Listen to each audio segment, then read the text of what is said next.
આપણને એમ ખબર કે હું આત્મા છે, આત્માને જાણવાથી સમ્યક દર્શન થાય, આત્મામાં વિચરણ કરવાથી સમ્યક ચારિત્ર થાય. પણ એ આત્મા કોણ? એ કોઈ થર્ડ પર્સન નથી. એ કોઈ થર્ડ પર્સન નથી.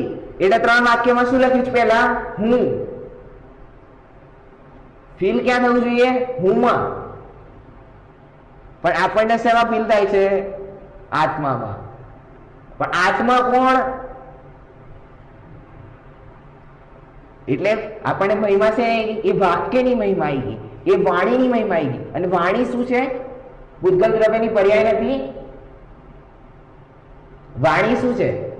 પૂતગલ દ્રવ્યની પર્યાય છે ને. અને મહિમા શાની આવી આપણને? પૂતગલ દ્રવ્યની. અને મહિમા આવી કોની જોઈએ? આ જીવ ગાયબ સ્વભાવની. અને મહિમા કોની આવી આપણને? વાણીની.